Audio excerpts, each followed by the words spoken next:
I greet you on this first day of December 2024 here in the Khayrhaye Gala.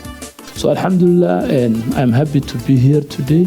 And of course, a very, very special thank you to Sister Khaltoon Musa, who is a pioneer, a visionary, and her whole team. They have done a good job.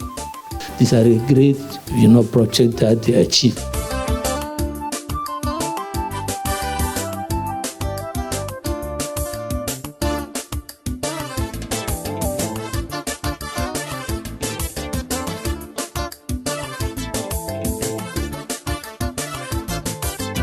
The Khayrhaye Museum is working to preserve and celebrate and educate our communities about the rich Somali heritage, culture, and history. This is really valuable work. Showcasing partially the beautiful Somali culture and traditions. But if community supports and they, inshallah, don't give up because this is not easy job, right? All these things are not easy. By showing and having exhibitions, having research and encouraging community engagement, the museum is actively fostering unity, cultural pride, and seeking to bridge the gap between generations. And the Somali community here in Ottawa.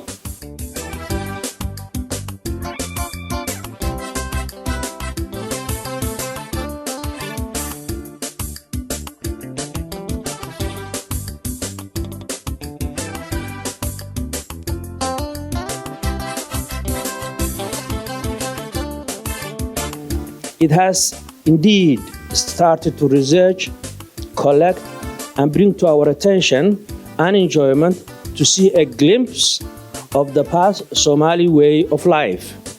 So I really do want to acknowledge the importance of this work and the cultural mission that all of you are supporting tonight. To Khaltoon and her team, it was a task that needed to be done to collect, preserve the old ways. Leaders like Khaltoon, like Habiba Ali, like Dr. Sulaiman Wahad, and so many others within Ottawa's Somali community and beyond have been doing incredible work.